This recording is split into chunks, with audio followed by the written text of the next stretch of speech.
Hi, I'm Romy, Hi, I'm Josh Frechette. and today Viewpoint Sports Media will be interviewing the new athletic director. So, tell me about yourself, about your past, the road that led you here. Sure. I really thought about this career after I took a postgraduate year at Phillips Academy in Andover, Massachusetts.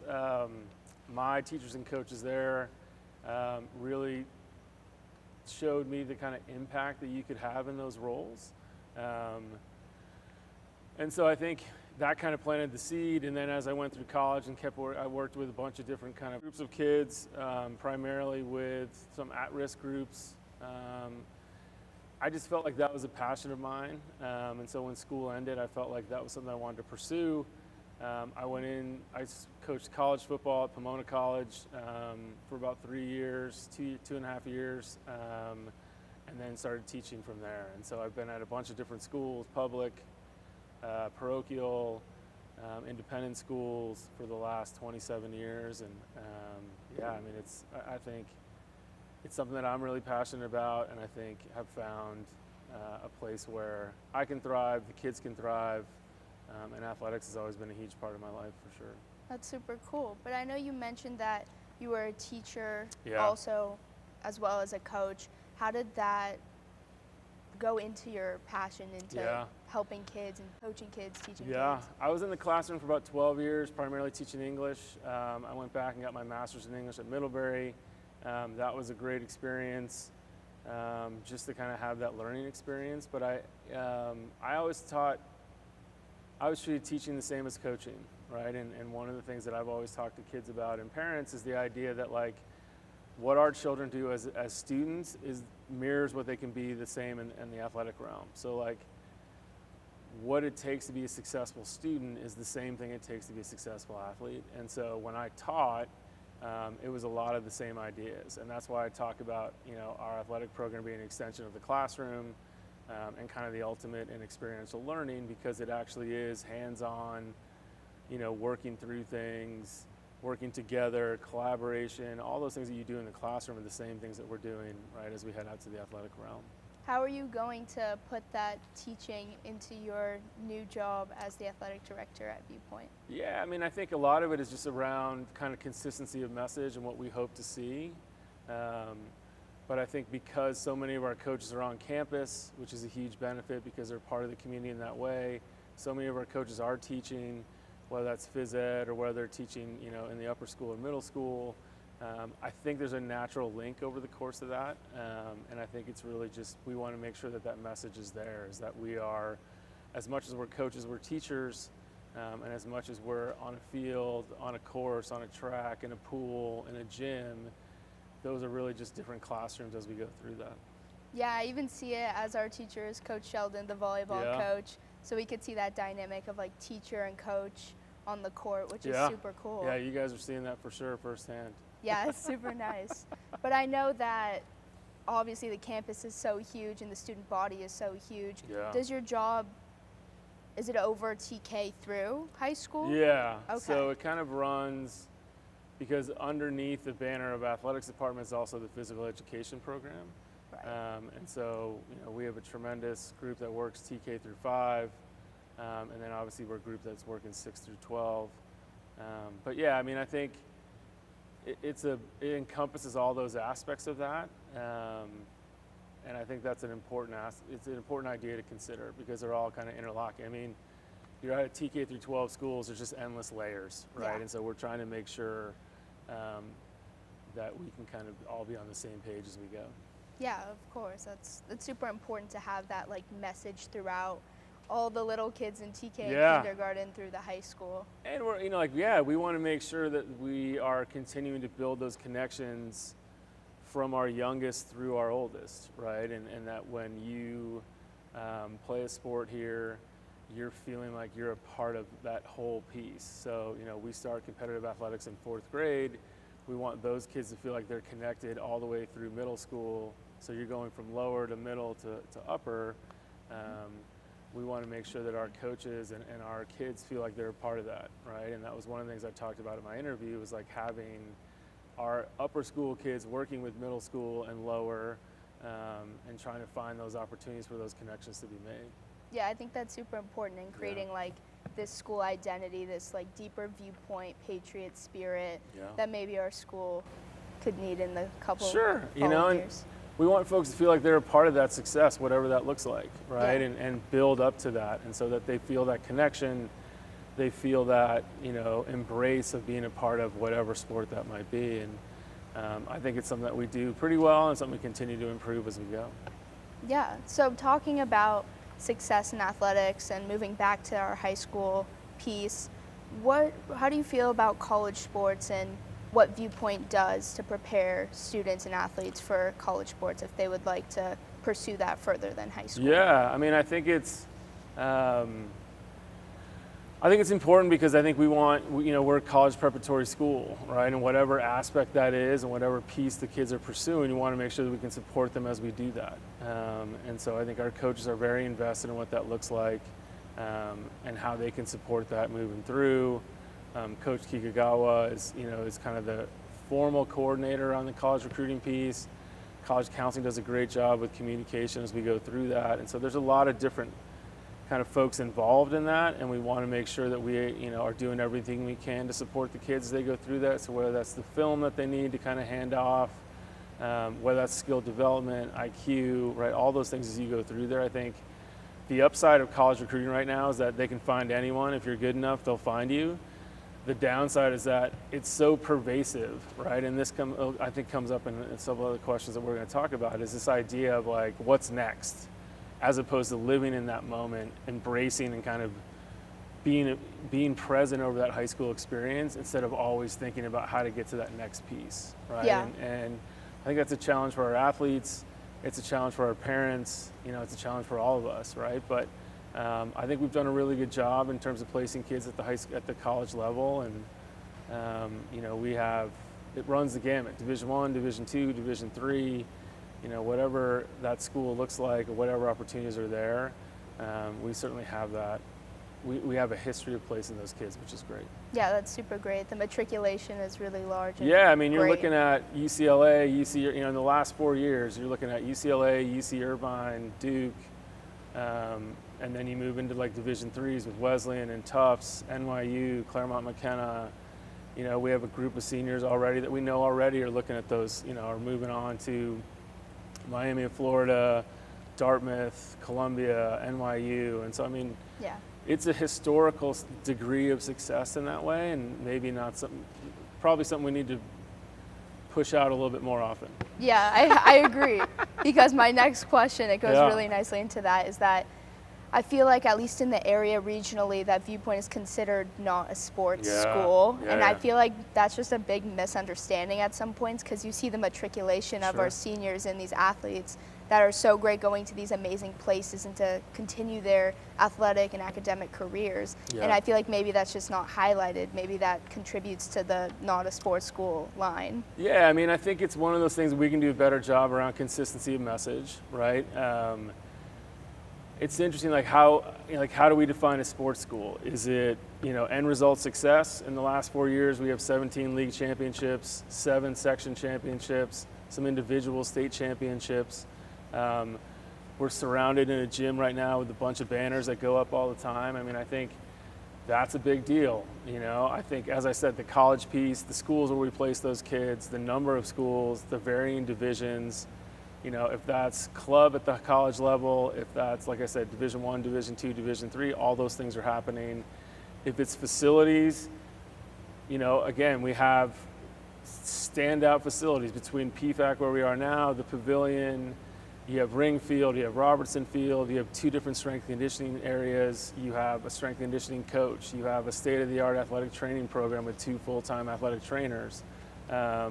2 pools, right, available on each end of campus as you go through that. And so, as I said before, 90% or 80% of our coaches are on campus, so they're present throughout the day to meet with kids and parents as we go through those things. And so, however you define what a sports school is, I think we meet a lot of those standards. We just need to be better about what that message looks like, And I think, as I said before, I've worked at a variety of different schools, and I know that there's a lot of schools that would love to have what we have. And so, to me, what that says is if that is, in fact, teaching people and reminding them what our history looks like, and also the idea that those things are important to us and we continue to develop those things as we go forward. Yeah, and I think that touches on your last point of like living in the moment and Yeah. like not always worrying about what's next. Like, Sure. what does my future look like? Maybe hone in on what you're doing right now. Yeah. And I feel like society has like really contributed to that, because I feel like starting from the top at colleges and universities, they're like forcing you to Yeah. look at your future. And as It well as trickles down. parents, I don't know how that contributes to It's hard, right? I that. think the college has changed so much, you know, and it's a massive billion-dollar business, Yeah. you know, and I think with all of the advantages that we see the student athletes gaining over the last several years, which I think is tremendous, it does put a lot of pressure on that, and it changes it from what we are as a high school, right? I think what's hard to remember sometimes is that we're an educationally based program, right, as a high school program. That's what the CIF is. That's what we are as a school. And because of that, it's not the same as college, and it's certainly not the same as professional, you know, the Yeah. professional sports, and all of that trickles down. And so with the amount of money that's being spent at the college level on Division I, Division II, and even Division III sports, there's a different kind of pressure, you know, and for us, we want to talk about, you know, and because of that money, right, win at all costs is the mindset. Right. And what Right. changes at the high school level is that if our mindset is win at all costs, we lose the opportunity to teach life lessons, you know, and that's what we are, that's what we should be, you know, and I say this to all the folks that come through on the tour, right, the two things that we stand on are this idea of our journey over the end result and live every day, take the most of every day, control the things you can control, right? We're talking about attitude and effort. That's really it. In a world that feels sort of out of control, Yeah. here's two things we can hold on to. And then the idea that winning is important. And obviously, like I said, we're surrounded by all these images of success, but the life lessons are the most important, you know? And I think that's because we are at a high school in an educationally based program, and that's different than college, you know? Yeah. And so we shouldn't mirror everything that we see in college, but to your point earlier, we do want to make sure that our kids have the opportunity to pursue that if they have the capacity. Yeah, I totally agree. But also like the message of like the journey rather than the end result. That starts all the way at the youngest age in TK and kindergarten, when they learn about sportsmanship Sure. and just the fundamentals of the athletics and skills. sports and the Yeah. skills. You build that message up all the way from the little kids to the high schoolers. And 100%, right? I mean, I think part of the reason of valuing the journey too is like that is the piece we have control over, right? When we get to, if it's just about the scoreboard and just about winning, you're leaving most of your fate in the hands of everyone else, right? We don't control our opponents. We don't control our officials. We don't control the fans. We oftentimes don't control where and when we play, you know, and so when all those things are kind of outside of our control, to only have an end result goal is a goal that you don't have a lot of control over. And I think that's the part where we want to talk to our kids about. You have control over what your attitude and effort are like. If you maximize those things, oftentimes that end result was going to take care of itself anyways. And so focus on what we do have control over, and then we kind of go from there. Yeah, I think that's a super good like attitude to have going Sure. into this, and like something the school can really benefit from. Yeah. But besides that message, is there anything else you're looking to bring to Viewpoint School, maybe facility-wise or logistic-wise? I mean, I think we're always trying to evaluate what we do and how we do it. The upside, I think, is that I have a set of fresh eyes with different experiences elsewhere, and I'm also not, I don't assume that I know everything. You know, as I told coaches and parents as we went through the, you know, when I first got here, like, this year is really about me learning and listening and seeing what we do and why we do it, you know, and I think for me, what's most important is our why. Why do we do the things that we do? And how does that align with what our messages are, and how does that align with how we best serve kids? You know, I think I had a whole, you know, when our first athletics department meeting, I put up kind of a drawing. At the center of that drawing was our kids, right? Because we should be making decisions that are best for our kids as we move forward, as a general group, right? And so what that looks like. And so we can't necessarily make individual decisions, but we want to make decisions that are best for the greater good.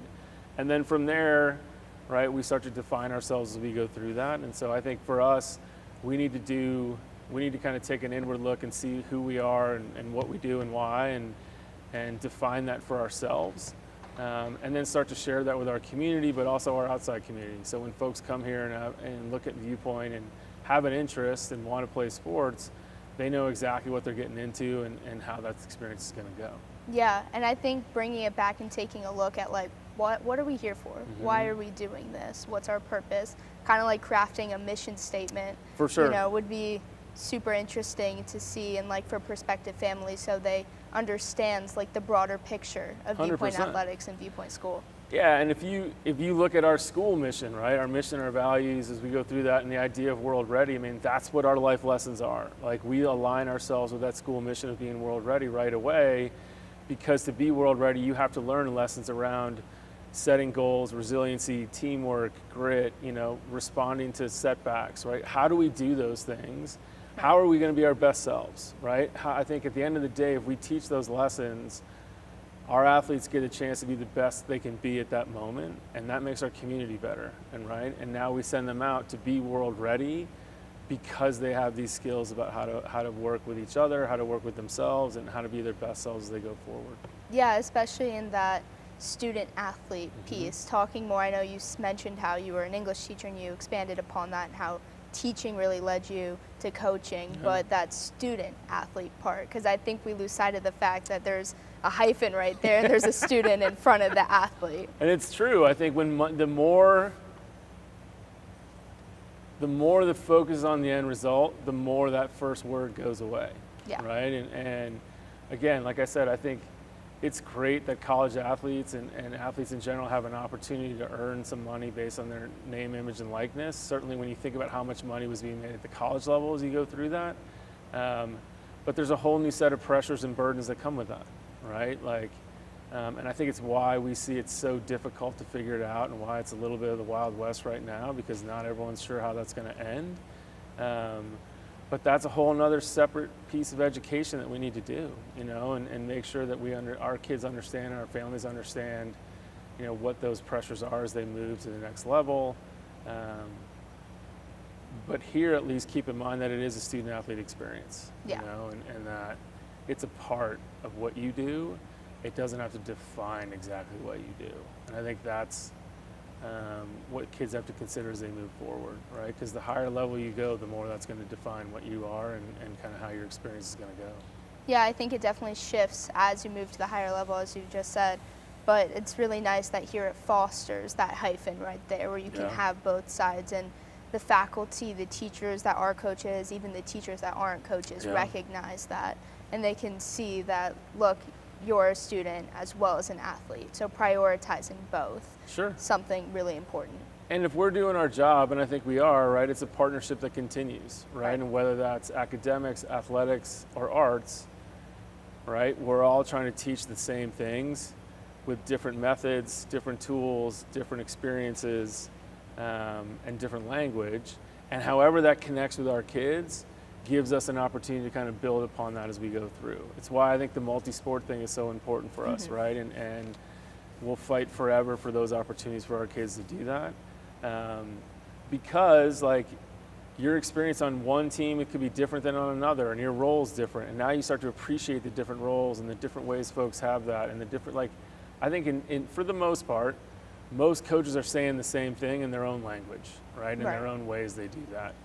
And whatever one kind of gets the light bulb to go off in our kids' heads and makes sense to them, they're going to bring that to the next team they're on, you know, and that's a benefit for all of us. And so I think that is one thing. And it's the same with the classroom, right? If something makes sense in the classroom about, like, hey, your consistency of effort has changed who you are as a student, that's going to be the same thing when you get into the athletic realm. Your consistency of showing up with your best attitude and effort is changing our team in some way for the better. And I've seen, you know, kids find that light go on in different realms and bring that to others, and you're like, yeah, this is what I'm talking about. That's like why you teach. Yeah, this is why we do, right? Like, I joke with my kids all the time, like, if the light goes on, I'm like, all right, I'm in for another week. My job is good. My job is secured. Yeah, we're good. I'm ready to go. Let's go. Yeah, I think that's super interesting. It's super important. And, like, you can see that in the classroom, you can see it here. It's the journey, not just the end result, Sure. because you can't just get the end result. It's what leads up to it, where you learn all these life lessons and you attain these character skills and like learn how to be world ready, like our mission statement 100%. states. If you just focus on the end result, it's like getting a paperback that only has the grade. Yeah. Right? There's no comments, there's no nothing. We give feedback to our kids every day in some way, shape, or form in the athletic realm, right? I mean, and there's so many varieties of ways of doing that. But, you know, I talk to kids all the time about, like, well, I'm not really that into sports, or it's not something that I can, you know, whatever. And I'm like, well, you do your homework, that's practice. You take tests as a student, that's the game, right? Like, you go into your exam week, that's postseason. So, I mean, the analogies carry through. And so for some of these kids over the course of my time of doing this, it's like, oh yeah, I never really thought about it like that. I never thought about it like that. So, that's super cool. And so you flip that the other way. If a kid's really finding a lot of success, you know, athletically, but is still trying to find their way academically, it works that same way, right? Like, do you come to practice? Do you go to a game and not practice? No, so you can't show up at your test and not do your homework, right? Yeah. Like, those things kind of go through. I mean, that's oversimplification of that, but generally the idea is just that one of, like, you can probably do more than you think you can do. It's how we communicate and kind of teach those lessons as we go. Yeah, I love that. I'm gonna use that now in my life. I didn't put that together. Yeah, that's super cool. But yeah, I'm really looking forward to seeing you implement all these life lessons throughout our TK through 12 school and seeing what you do next as the new athletic director. And yeah, thank you so much. Yeah, thanks for having me. For being here with Viewpoint Sports Media. Sounds good. Thank you. Appreciate it.